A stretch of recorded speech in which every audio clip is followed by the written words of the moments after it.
Vamos a intentar aclarar las dudas que puedan ir surgiendo, sobre todo por el tema de la unificación, que es un tema así un tanto controvertido.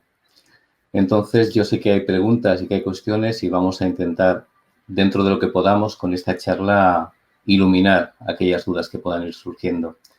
Para hablar de unión, de unificación y, por supuesto, de que tenemos que estar unidos, vamos a intentar hacerlo a través de las revelaciones, de las tres revelaciones que tenemos. La primera, la segunda y la tercera, que es la más próxima a nosotros. Vamos a intentar estudiar y comprender todos los que son los antecesores a Kardec, para que entendamos cómo fue nuestro pasado y, si no aprendemos de él, hacia dónde nos podemos llegar a dirigir. Entonces, suponemos que si estamos ahora mismo frente a la tercera revelación, es que han habido dos con anterioridad. Y la primera que nos vamos a encontrar oficialmente es Moisés, con su decálogo, con los 10 mandamientos que creo que todos más o menos podemos llegar a conocer. En el momento que a Moisés le fueron dadas las tablas mosaicas, el pueblo judío, al que él tanto quería, ya estaba empezando a estar un puntito desviado de lo que era la creencia monoteísta y de las ideas que Moisés estaba intentando inculcar en ellos. Pensar que, por ejemplo, cuando Moisés recibió las tablas y las fue a mostrar con toda la ilusión del mundo a su pueblo, se los encuentra que ellos estaban haciendo un becerro de oro. Con las joyas de los hombres y de las mujeres que estaban allí en el poblado, estaban intentando hacer un becerro. Desde luego, Moisés, que era un hombre de carácter, perdía los nervios ante esta situación y tiró las tablas al suelo. Es una anécdota que quizás hay muchas personas que no conocen, pero tuvo que solicitar por segunda vez Moisés las tablas de la ley y entonces se las volvieron a dar. No olvidemos que Moisés era un gran médium, tenía una gran mediunidad. Quizás podríamos estar hablando de uno de los médiums más fascinantes de toda la historia, si conocemos todos sus actos. Entonces, él recibió las tablas de la ley por 2 veces. Y no olvidemos que esas tablas son normas de convivencia que hasta hoy preexisten. Hasta hoy las tenemos como normas. Con el diálogo de las tablas, lo que sí se iba a iniciar, sobre todo, era una nueva parte psicológica en el ser humano, porque esas normas eran ya unas normas de responsabilidad. Ya no bastaba solo con la ley del talión, con otras leyes que había anteriores, con la ley de oro. Simplemente lo que se nos dice es que somos responsables de todo, que ya no basta solamente saber lo que está bien y saber lo que está mal, que hay cosas mucho más profundas. Analicemos 2 de las cuestiones de esos mandamientos. No desearás y no tendrás pensamientos. No vamos a entrar en más. ¿Eso qué quiere decir? Nos está dando a entender, si sabemos ver entre líneas, que hasta con el pensamiento podemos equivocarnos. Estamos hablando de que hace mucho tiempo de esas normas, pero son totalmente actuales. Son unas normas que, si las analizamos, tienen una profundidad todavía actual hoy día. Ya no habla bien, mal. Imaginemos, habla del pensamiento, de que con el pensamiento nos podemos equivocar. Es lo mismo que nos dicen los espíritus hoy día en el libro de los espíritus. Mucho cuidado con lo que pensamos, porque además es una energía muy potente que genera ondas que nos van a llevar a un lugar o a otro. Pensad que el pueblo judío en ese momento se estaba preparando para la venida de Jesús, del Mesías, al que llamaban ellos. Pero sin embargo todavía había muchos de ellos que no lo aceptaban, que no estaban de acuerdo con esa venida. Entonces, hay muchos momentos en los que Moisés se tuvo que enfrentar a su pueblo, tiene muchos enfrentamientos, pero nosotros como espíritas, como mediums, quizás hay uno que nos podría llegar a llamar la atención, porque nos llama también al orden sobre la mediunidad. En el centro espírita está la parte práctica y la parte de estudio. Entonces tenemos que saber que todo forma parte del conjunto espírita. Cuando estaba Moisés, que iba recorriendo el desierto, que cada día estaba en un asentamiento totalmente diferente, llevaba ya casi más de un mes, que incluso a la puerta de donde estaba él, de su jaima, de su carpa, llegaban niños llorando, niños que venían enviados por los padres a decirles que querían pescado, que estaban hartos de comer maná, Pues recuerdo que el maná caía durante la noche, se materializaba durante la noche y ellos durante el día lo utilizaban para hacer bebidas, para comer, para alimentarse, para tener las proteínas necesarias para seguir adelante. Bueno, pues esos niños y prácticamente todo el pueblo le lloraba a Moisés diciendo que querían volver a Egipto, que necesitaban pescado, que habían dejado una vida muy cómoda y querían volver a esa vida fácil, porque en Egipto pescaban cada día, tenían todo tipo de placeres, todo tipo de diversiones y no tenían que ir arrastrándose como estaban haciendo. Llega un momento en que Moisés está ya cansado. Recordemos que durante su etapa y durante sus escritos hay muchas veces que se comunica con los espíritus elevados a los que él llama Dios. En una de esas comunicaciones es cuando Moisés dice que no puede más dentro de la tienda de campaña donde estaba y le dice a Dios que por favor o solucione lo que está pasando, que él no puede nunca más seguir viendo sufrir a esos niños, a ese pueblo al que él tanto quiere, y que si no puede hacer nada, prefiere que lo mate, que lo quite de en medio, que por favor no le haga ver cómo está sufriendo su pueblo.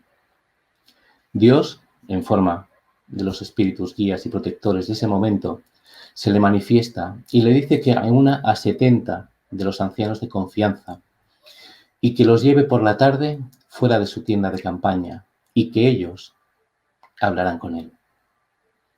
Imaginaros qué mediunidad. Pues Moisés, ¿qué hace? Reúne y pide que confirmen la asistencia porque era un acto muy serio para él, porque él había pedido que si no, que lo matasen al mismísimo Dios. Entonces para él era algo muy serio. Y entonces llega la hora en la que se había convenido y se cuenta que todos los que estaban allí presentes, los 70, teóricamente, ahora diremos por qué digo teóricamente, y Moisés, empezaron a recibir espíritus, a mediunizarse.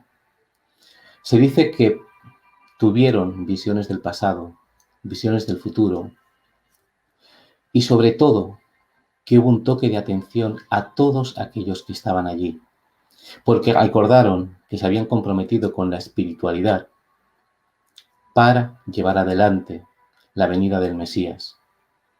Imaginaros si era importante todo lo que allí aconteció en aquella tarde. Duró lo que tuvo que durar y de pronto todos volvieron a la normalidad.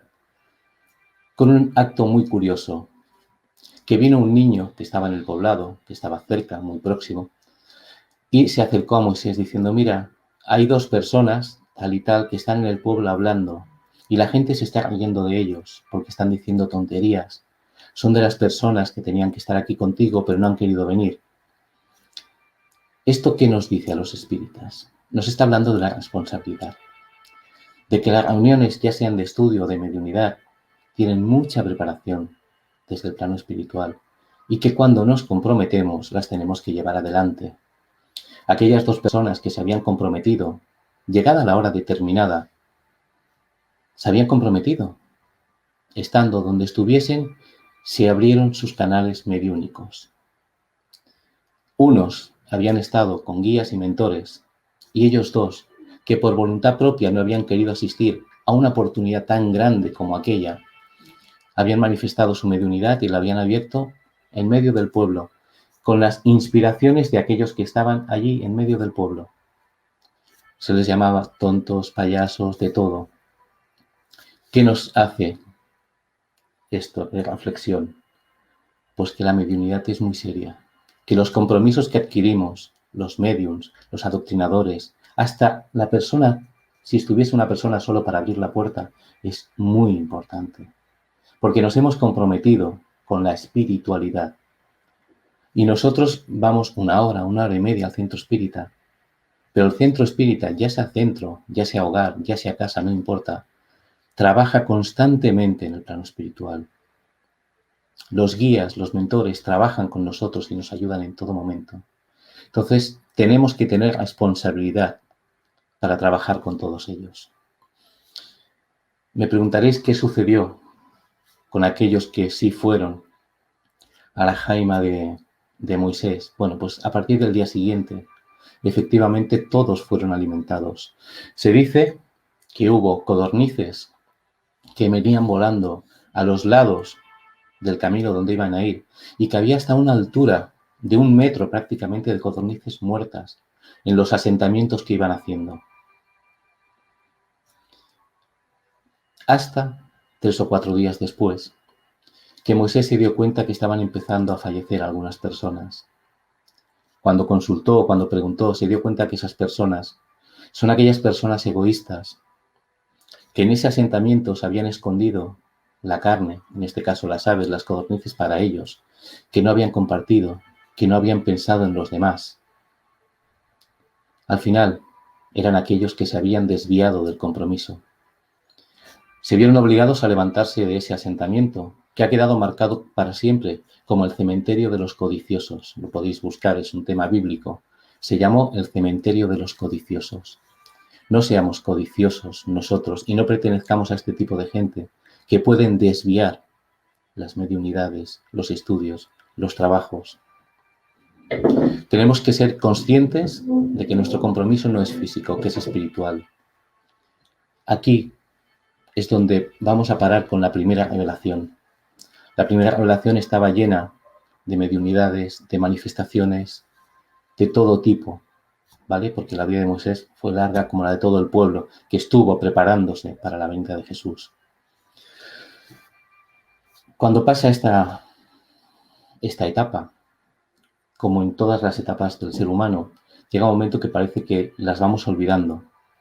Y como el ser humano es muy imprevisible, se empieza a separar en diferentes sectas, diferentes formas de pensar. Cada uno intenta adaptar las leyes a su manera. Es la dualidad psicológica en la que el pueblo judío, por ejemplo, fue incapaz de adaptarse al 100% al monoteísmo y a estas nuevas ideas que estaba intentando Moisés dejar plantadas. Es lo único que pedía la espiritualidad superior. Monoteísmo, porque es necesario para cuando venga Jesús, ideas de la encarnación, ideas que ellos ya más o menos tenían, pero prefirieron separarse. Esto que estamos diciendo, que parece que pasó hace mucho tiempo, es un poco extrapolable a lo que estamos viviendo hoy día, a la actualidad del espiritismo, que se divide y se fragmenta, a veces muchas cosas que parecen banales, ideologías que son personalistas, sin darse cuenta del verdadero compromiso que tenemos los espíritas. Porque somos responsables de dar a conocer en todo el planeta lo que se llama tercera revelación. Imaginaros si tenemos una responsabilidad enorme. Después de esto, y antes de la llegada de Jesús, antes de que Él encarnase, se habían vuelto a dividir todas las ideologías que Moisés había intentado dejar plantadas. Toda la unificación de miras, de pensamientos, se divide, sobre todo en 3 grandes bloques. Uno era el de los fariseos, que era un partido del pueblo que miraba más las formas que el propio interior de aquello que estaban estudiando. Otros eran los saduceos, que eran los aristócratas, los conservadores, la élite, podríamos decir, de aquel cristianismo o supuesto cristianismo que estaba empezando a florecer. Y los otros eran los celotes. Los celotes eran los extremistas, los guerreros, los que se oponían tenazmente, a través incluso de la violencia, a la imposición del régimen romano. Luego os explicaré por qué estamos diciendo todo esto. Porque ellos se separan de unas interpretaciones diferentes de los mismos textos. Estamos hablando de hace 2000 y poco años. Ya tenían una capacidad suficiente a nivel psicológico para poder profundizar dentro de las leyes mosaicas. No tenían motivos aparentes para discutir por letras, por formas, por interpretaciones que no dejaban de ser materialistas y que cada uno adaptaba a su propio ego. Estas divisiones, que parece que son muy antiguas, son las que estamos viendo hoy en día. Por eso necesitamos conocer y comprender para no volver a caer en las mismas tramas que se han venido viviendo en otras situaciones. En el momento que nace Jesús, finalizan los tiempos de los profetas, aquellos profetas que llevaban sobre sus hombros la carga de una sola persona, con toda la carga de tener que dar a conocer aquello que ellos habían venido a profetizar. Empieza el tiempo del mesianato de Jesús.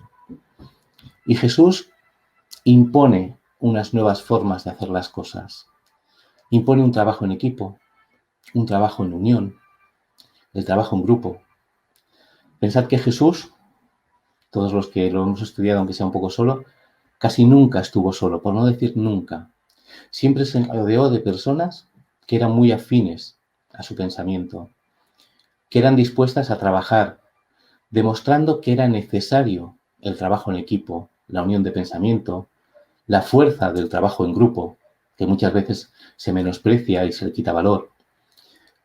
Esto lo hacía Jesús porque si fallaba alguien, todos los demás podían recogerlo y podían continuar trabajando.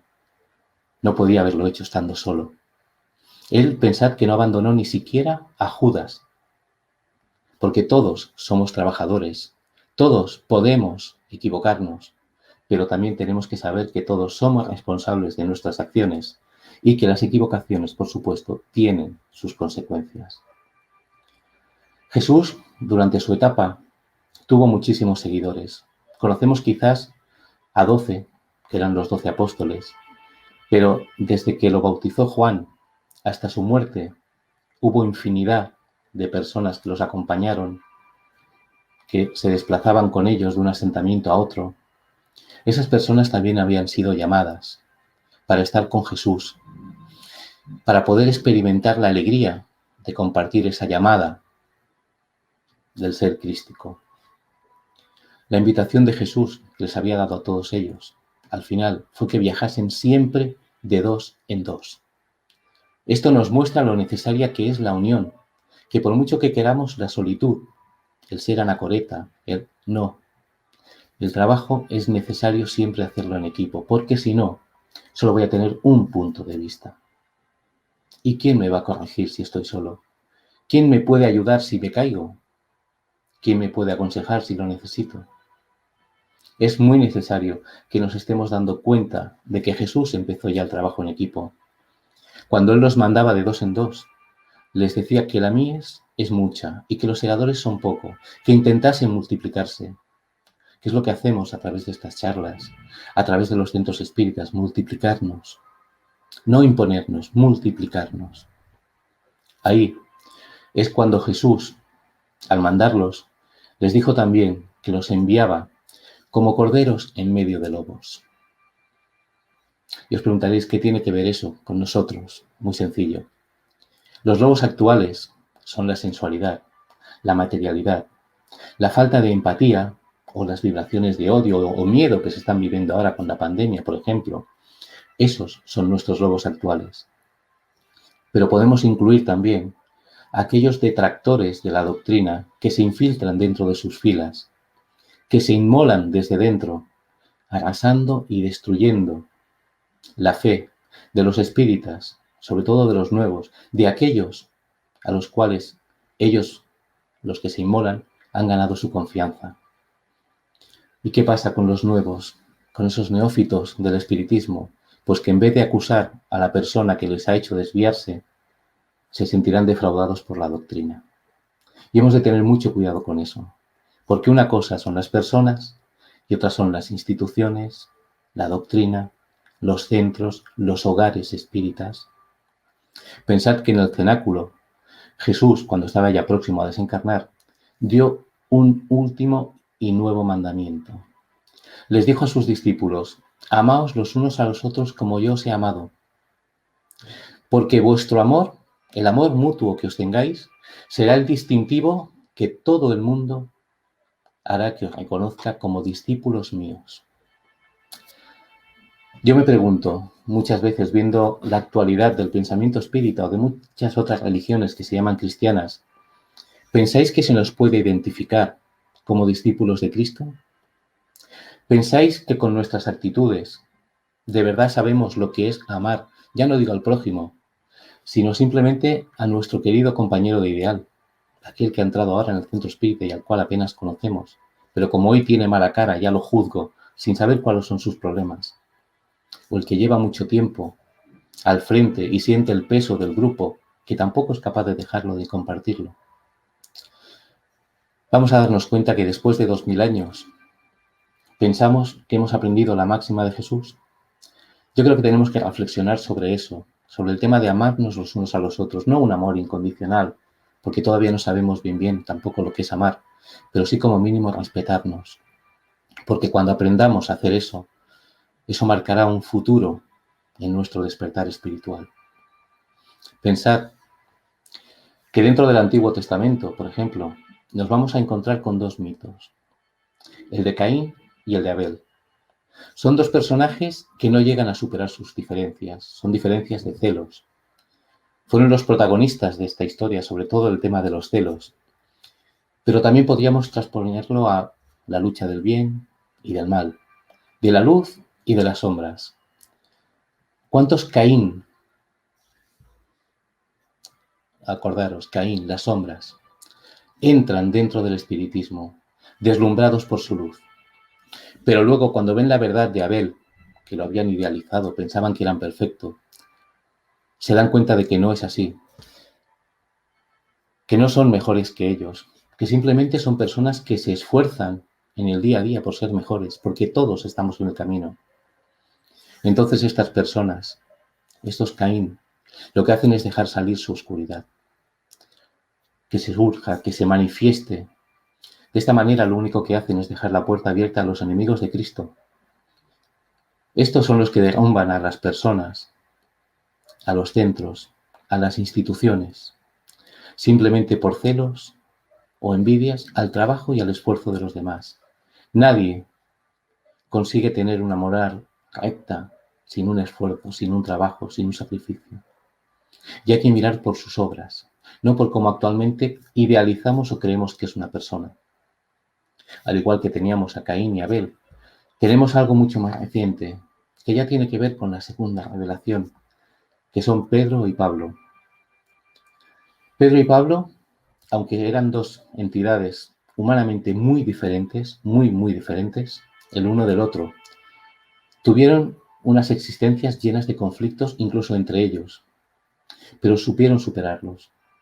Su relación pasó a ser casi de hermanos, con las distancias que a veces tienen los hermanos, pero vivieron dentro del Evangelio, del modo auténtico, el de verdad, el que se hace posible gracias a la buena nueva, por una simple condición, porque Cristo estaba dentro de ellos. Ellos fueron capaces de mantener su labor de divulgación y llegar a acuerdos importantísimos, porque la fe estaba por encima de sus egos y sus personalidades. Y hablamos de dos espíritus con personalidades muy fuertes, pero sus intereses eran resultado del plano espiritual siempre, porque primaba lo mejor para la cristiandad, no para sus egos. Los tenemos que tener siempre presentes porque son dos grandes trabajadores de la obra cristiana. Gracias a la fuerza valerosa que tuvieron, a que fueron disgusto tras disgusto, porque la verdad es que son existencias muy duras las que tuvieron. Nunca se separaron, a pesar de las disputas. Nunca cesaron del trabajo. Se peleaban, discutían y volvían al trabajo. Nunca dejaron de divulgar, nunca se separaron, nunca se dividieron. Daros cuenta la importancia de no dividirse, de estar unidos. Ellos fueron los que hicieron crecer con sus esfuerzos y con su sacrificio la cristiandad en aquel tiempo, con otros muchos mártires y muchas otras personas, pero ellos fueron pilares importantes de Cristo. Luego hay una estela de mártires, de apóstoles, de misioneros, a los que todos debemos de alguna manera loar por el esfuerzo y el trabajo que hicieron. Pero ellos lo hicieron consiguiendo vencer la luz y el amor que en ellos habitaba. Dejaron las rencillas de lado y siguieron trabajando. Ahí es cuando entra Jesús, que nos dice que sigamos trabajando, que continuemos con el esfuerzo y el trabajo del ejemplo, por ejemplo, Pedro y Pablo, porque Él no nos abandonará nunca. Y nos da un objetivo a trabajar. ¿Cuál es el objetivo? Pues que en el futuro podremos profundizar en sus enseñanzas, que habrá una nueva etapa, porque nos dice que existe un segundo nivel de entendimiento de esas verdades espirituales. ¿Cuál es ese segundo entendimiento? Pues todo aquello que no se entendía ni se podía entender en el momento en que Él nació, porque aún no estábamos preparados. De ahí que nos dijese, aún tengo muchas cosas que deciros, pero ahora no las podéis soportar. Pero cuando Él, el Espíritu de la verdad, venga, os guiará a toda la verdad, porque no hablará solo en su propio nombre, sino que hablará de todo lo que oiga y os hará saber todo lo que tiene que venir. Es muy bonito y está muy bien, pero van pasando los siglos. ¿Y qué sucede? Pues como siempre, el ser humano tiende a no saber distinguir su ego del trabajo y el esfuerzo común. Y nos encontramos con discusiones llenas de dogmas, divisiones ideológicas. Recordemos que la idea primaria era una, pues la empezamos a dividir, lo mismo que había pasado con Moisés. Nos olvidamos de la verdad y las enseñanzas ya no están solo en la base, sino que les damos formas. Cada uno lo interpreta según su propio ego, según su propio interés. Pensad que hay muchos estudiosos del cristianismo que todos han ido dejando un poquito de arena ahí para hacer esa montaña. Quizás podríamos decir que el precursor, el que ha dado de alguna manera el mayor ejemplo, podría ser el Sol de Asís, Francesco. Él fue capaz de interpretar el Evangelio de Jesús enseñando con el ejemplo y advirtiendo en el año 1200 ya de la nueva corrupción y desvío que estaba marcándose del camino del Maestro. Después de incluso estos avisos han venido tiempos de un oscurantismo, de divisiones, que han formado parte del cristianismo, que han oscurecido la labor del mismo, de todos aquellos que se han esforzado, que han trabajado, porque han llegado a incentivar guerras, disputas, traiciones, entre todos los que se llamaban cristianos. Tenemos hasta guerras santas, cuando una guerra puede ser santa. Todo eso sucede porque no existe una fe viva, sino una fe muerta, que no se entiende y que no se comprende. Afortunadamente, unos siglos más tarde, florece en Europa el siglo de las luces, símbolo de claridad, de razonamiento, algo que viene a iluminar las oscuras tinieblas de la humanidad. Ahí se produce un gran movimiento literario, político, científico y filosófico que se va a mover por toda Europa.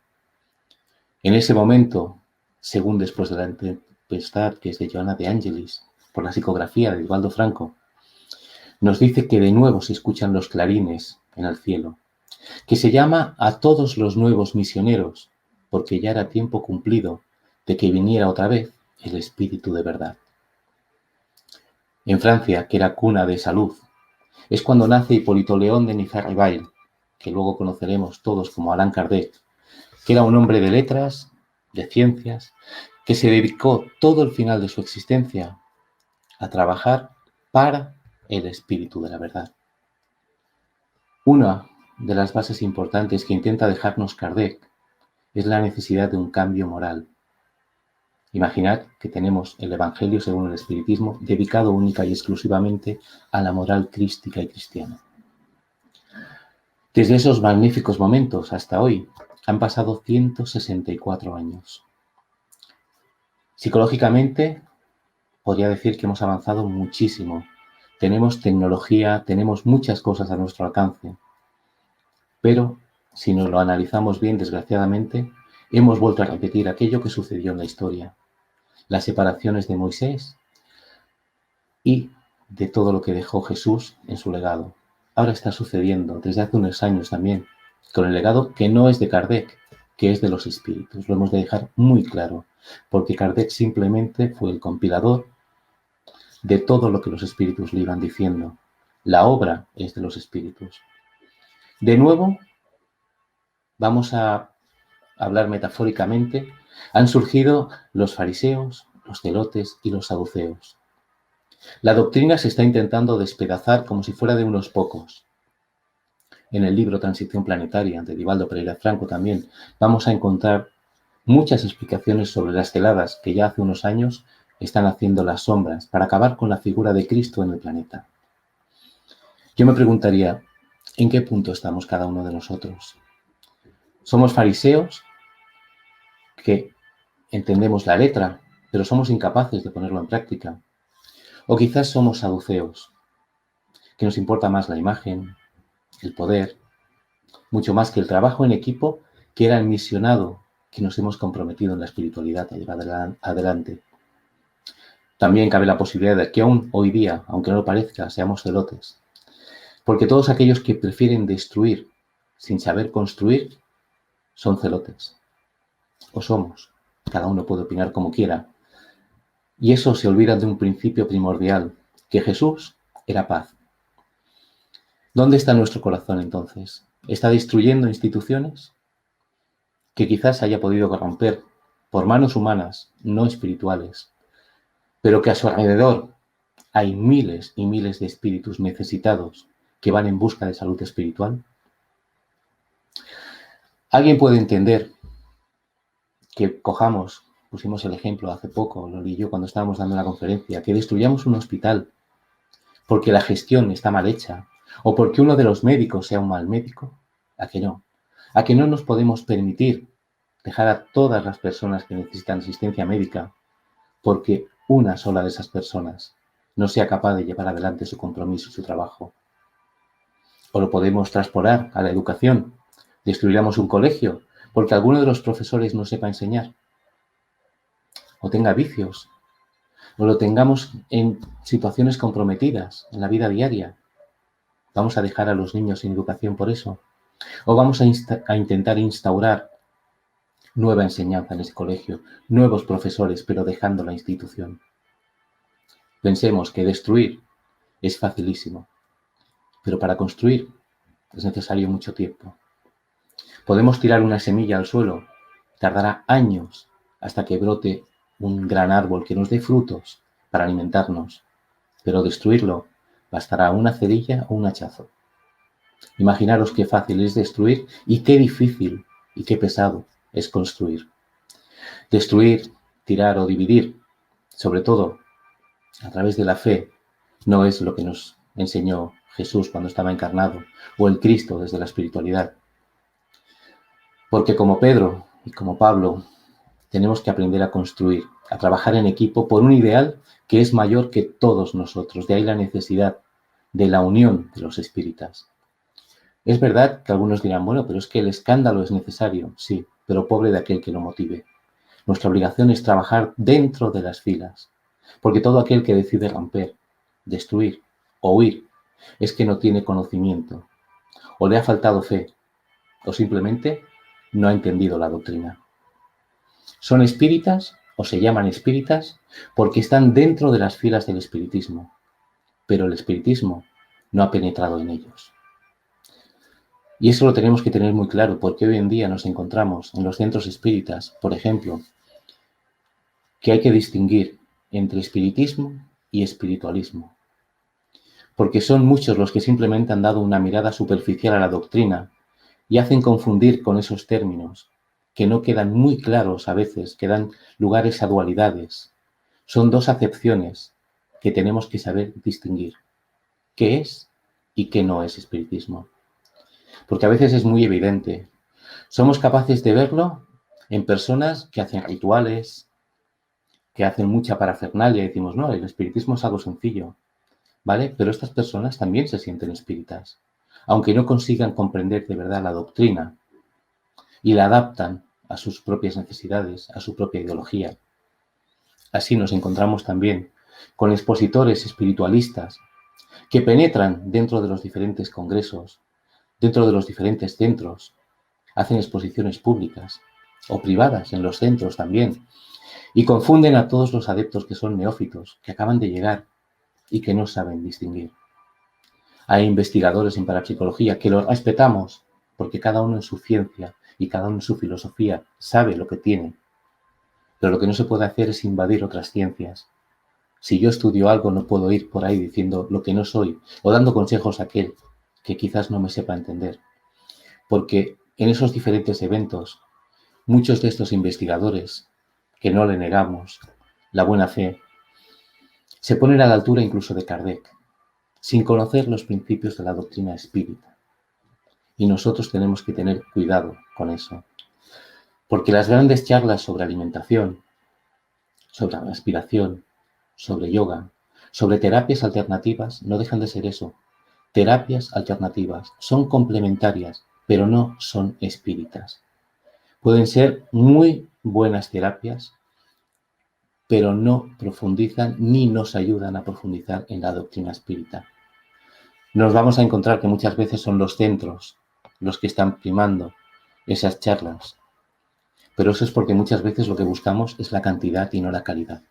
Y ahí nos confundimos, porque llegado a ese punto, la premisa de dar de gracia lo que es de gracia, muchas veces se llega a confundir. Porque como yo he dado una clase de algo que no es espiritismo, o he dado de una terapia alternativa que no es espiritismo, tengo derecho a cobrar. O tengo derecho, por lo menos, a luego dar un aula fuera del centro espírita donde me llevo a las personas del centro espírita, y eso sería mercadear con amor, con paz y con espíritas. Porque al fin y al cabo es un lucro personal. Otras veces puede ser el afán de protagonismo, como hemos dicho, de los propios dirigentes que necesiten que su ego esté por encima del centro espírita. No olvidemos una cosa. Los verdaderos enemigos del espiritismo se esconden dentro de sus propias filas. Son aquellos que dicen amarlo y lo que hacen es manipularlo, que lo adaptan a su orgullo, a su ego y a su bolsillo. Que cuando dejan de brillar, muchas veces pasan a ser enemigos del espiritismo. Se declaran enemigos acérrimos del espiritismo, insultan a los que continúan en él, incluso intentan humillar a aquellos que estuvieron a su lado. Nosotros, como espíritas, lo único que podemos hacer es no desanimarnos, porque esto forma parte de nuestra propia maduración y no tenemos que buscar enfrentamientos con nadie. Todo lo contrario. Nosotros sí tenemos la obligación de defendernos a través de las acciones de la paz, del amor y del trabajo. Porque solo por nuestro trabajo y por la forma de amarnos, como dijo Jesús, se nos va a distinguir como verdaderos espíritas. Fuera del ámbito del centro espírita, uno es libre de hacer lo que quiera. Yoga, terapias alternativas, lo que quiera.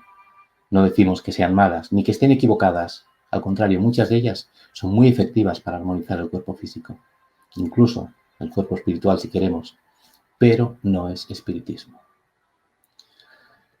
Todos esos que de alguna manera están desviando, les recordaríamos una frase de Jesús que dijo: cualquiera que haga tropezar a alguno de esos pequeños que creen en mí, mejor le fuera que se colgara al cuello una piedra de molino de asno y que se hundiese en la profundidad del mar. Qué importante es lo que decimos, lo que hacemos, los ejemplos que somos para los demás. Porque si yo ahora estoy diciendo algo que pueda inducir a que alguien de los que nos está escuchando se equivoque, yo soy responsable. Si yo en el centro espírita aconsejo algo y estoy equivocado, yo soy responsable. Y eso lo tenemos que tener muy presentes. Pensad que si en la introducción del libro de los espíritus Allan Kardec dedica solo un apartado para dejar claro el concepto y evitar desvíos, es muy importante entender y comprender lo que es y lo que no es espiritismo. Porque a veces esa línea no está tan clara. Pues Kardec, el que quiera que se lea la introducción, y verá que lo deja muy, muy claro. Porque, recordad, más allá de la vida no podremos alegar ignorancia. Tenemos que ser, como nos dice Joana de Ángelis, haces de varas, el haz de varas, para poder estar juntos, para unirnos en un mismo ideal. El haz de varas del que tanto habla Joana, para quien no lo sepa, es lo que llevaban los jueces y los lictores en la Roma, que era un símbolo, sobre todo, de juicio, de los jueces, de poder. Lo veréis también en muchas banderas, en el escudo de la Guardia Civil, aquí en España, o en Abraham Lincoln, cuando se apoya sobre dos columnas. No son dos columnas, es el haz de varas. Ese haz de varas es lo que identificaba a los jueces cuando iban a dictar sentencia en la Roma, que incluso se les ponía un hacha al final para poder dictar sentencias. Pues imaginaros cuál es el pensamiento de Joana de Ángelis, que consigue que ese haz de varas convertirlo de algo que daba miedo a algo que es unión y amor. Eso es lo que tenemos que hacer, transmutar todo el planeta en unión, en amor, en fuerza, en valentía, en coraje, porque al fin y al cabo tenemos que ser muy corajosos para estar dentro de las filas del espiritismo y movernos día a día contracorriente y hacerlo bien, siendo constantes.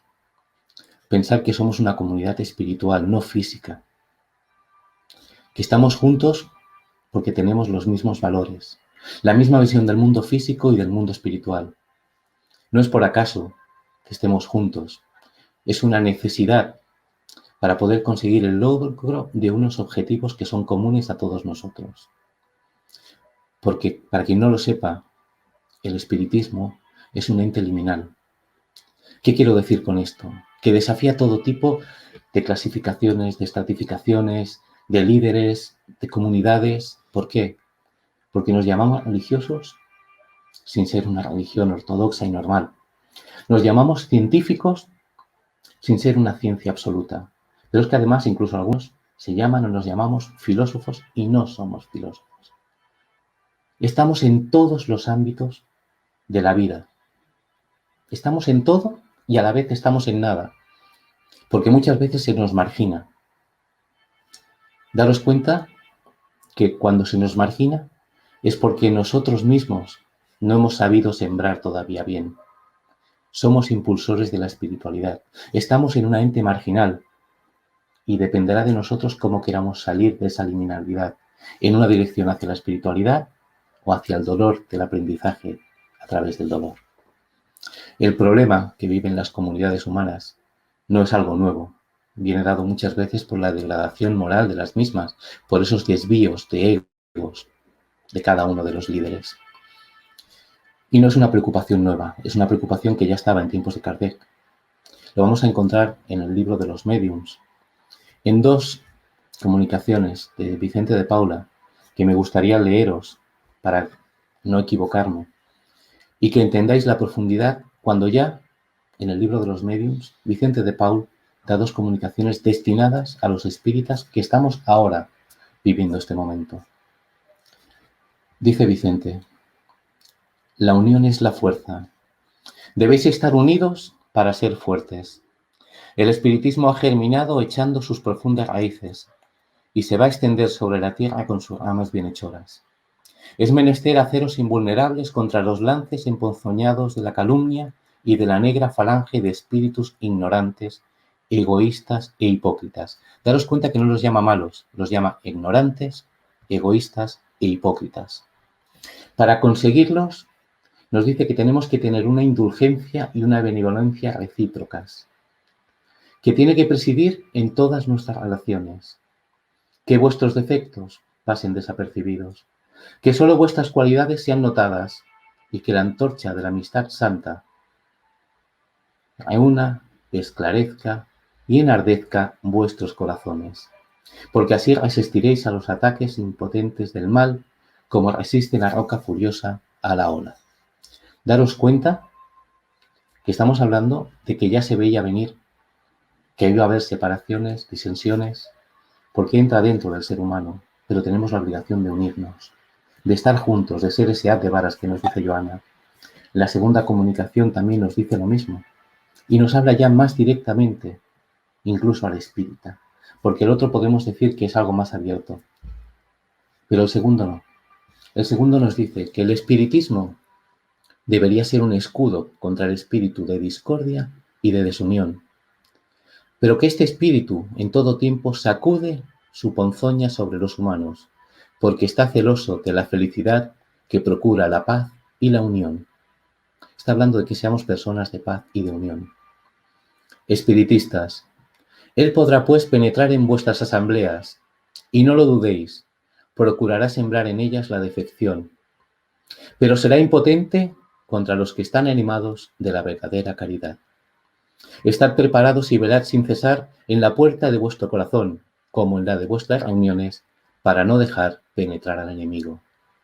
Si vuestros esfuerzos son impotentes contra el de fuera, siempre dependerá de vosotros el impedirle el acceso a vuestra alma.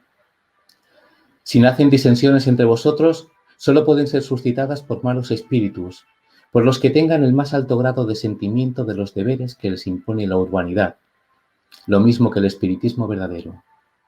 Se manifiesta en sí en los más pacientes, en los más dignos y en los más cariñosos. Algunas veces, eso sí, los buenos espíritus pueden permitir estas luchas para proporcionar tanto a los buenos como a los malos sentimientos la ocasión de descubrirse, a fin de separar el mal grano de la cizaña, y estarán siempre al lado que habrá más humildad y una verdadera caridad. Daros cuenta la importancia de estas palabras que nos deja Vicente de Paula en el libro de los Médiuns. Es importantísimo saber entender la profundidad de estos mensajes, porque nos está diciendo que al fin y al cabo somos responsables nosotros de dejar entrar o no dejar entrar a aquellos que están fuera. Hemos de saber, de todas formas, dejar a cada cual en su libre albedrío, porque no podemos ni debemos imponer a nadie nuestros ideales, porque los centros espíritas se crean primero en la espiritualidad. Son entidades espirituales con un pequeño reflejo en el plano físico. Todas, incluso los hogares espíritas, aquellos pequeñitos donde hay una sola persona que estudia, primero tienen mucha preparación en el plano espiritual para que pueda desarrollar su actividad en el plano físico. Cuando se rompe ese haz de varas del que nos hablaba Joana, se está yendo en contra no solo de la doctrina, sino también de Cristo.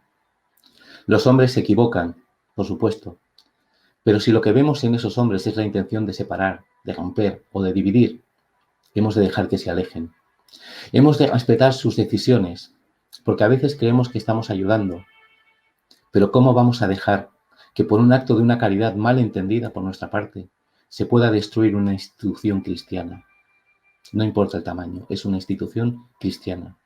Hemos de entender que el momento de cada uno es totalmente diferente y que debido a su momento, cada uno despertará cuando llegue.